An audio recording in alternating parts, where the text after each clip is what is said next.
आज मैं आपसे रूमेटॉइड आर्थराइटिस के बारे में बात करती हूँ। आर्थराइटिस तो बहुत ही कॉमन चीज़ है, ऑस्टियो आर्थराइटिस, जिसमें हमारी बोन्स के जो सेल्स होते हैं वो इन्फ्लेम्ड होते हैं। रूमेटॉइड आर्थराइटिस में भी यही होता है कि हमारे बोन्स के सेल्स इन्फ्लेम्ड हैं, उनमें इन्फेक्शन है, इसकी वजह से बहुत सीवियर पेन होता है। लेकिन दोनों में डिफरेंस ये है कि rheumatoid arthritis auto immune disease है, मतलब हमारी इम्यूनिटी के जो सेल्स थे, इम्यून सेल्स जो होते हैं वो हमारे बोन्स को टारगेट कर रहे होते हैं, उनको फॉरेन पार्टिकल्स समझ के। मतलब हमारी इम्यून सिस्टम हमें बचाने के बजाय खुद हमें ही टारगेट करके हमारे सेल्स को डिस्ट्रॉय कर रही है। ऑस्टियोक्लास्टिक एक्टिविटी बढ़ जाती है और ऑस्टियोब्लास्टिक एक्टिविटी मतलब बोन्स फॉर्मेशन की एक्टिविटी वो कम हो जाती है। बहुत ही बुरी कंडीशन होती है, बहुत सीवियर पेन होता है, लोगों का चलना फिरना सब दुश्वार होता है। अभी मैंने रिसेंटली एक रूमेटॉइड आर्थराइटिस का केस ट्रीट किया है एंड आप यकीन मानिए within 1 month of following the treatment rheumatoid arthritis का पेन उनका गायब हो गया है। She is not feeling any pain now. अच्छा, हमने ट्रीट कैसे किया उस चीज को? ट्रीट करने के लिए सबसे पहले जब मैं हमेशा बात करती हूँ कि रूट कॉज एनालिसिस। गट हमारा सबसे बड़ा सेंटर पॉइंट होता है। जब गट नहीं सही होता है तो सारी बॉडी में इन्फ्लेमेशन फैलता है और धीरे धीरे हमारे इम्यून सिस्टम हमें खुद टारगेट करने लगते हैं। ऑटो इम्यून डिजीजेस का एक बहुत बड़ा रीजन होता है आपका स्ट्रेस, जो आपके गट को खराब करेगा, या गट अगर खराब है तो हमको स्ट्रेस डेवलप होगा जिसकी वजह से कॉर्टिसोल डेवलप होता है। कॉर्टिसोल डेवलप होगा तो ऑटो इम्यून डिजीजेस टारगेट जाती हैं और इन्फ्लेमेशन बढ़ जाता है, इन्फेक्शंस प्रोन हो जाते हैं, इन्फेक्शंस बॉडी में बढ़ जाते हैं। तो हमने सिंपली डाइटरी चेंजेस इंट्रोड्यूस किए, मिलेट्स इंट्रोड्यूस किया, व्हीट है, वाइट राइस है, मिल्क है, इन सबको बाहर कर दिया।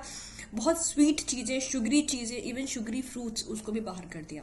ठीक है, व्हाइट सॉल्ट की जगह पे पिंक सॉल्ट या ब्लैक सॉल्ट इंट्रोड्यूस किया। ये तो डाइटरी चेंजेस हुए। फिर अगर मैं सप्लीमेंट्स की बात करूँ तो zinc, magnesium, omega 3, vitamin D, B complex, ये तो बेसिक सप्लीमेंट्स है जो तो हमको लेने ही लेने चाहिए। 1 महीने के लिए लीजिए, फिर कुछ छोड़ दीजिए, फिर 1 महीने के लिए लीजिए, तो you have to take it on a alternate basis ताकि बॉडी को वो सारा न्यूट्रिशन मिलता रहे। ठीक है, फिर जैसे मैं हमेशा कहती हूँ सोग, नट्स एंड सीड्स वो अपनी डेली डाइट में जरूर इंक्लूड कीजिए।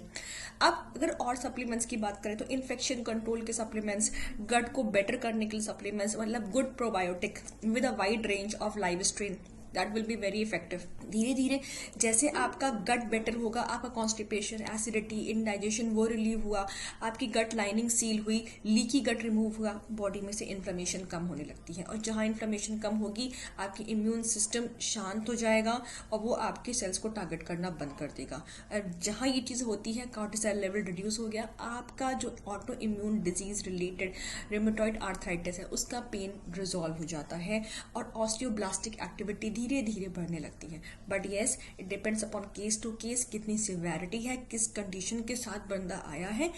रिजल्ट को दिखने में टाइम लग सकता है एंड ऑल्सो डिपेंड्स कि हम कितना फॉलो कर पा रहे हैं। अगर आपने फॉलो किया gradually you will see a lot of improvement जो कोई भी एलोपैथिक मेडिकेशन नहीं दे पाएगी।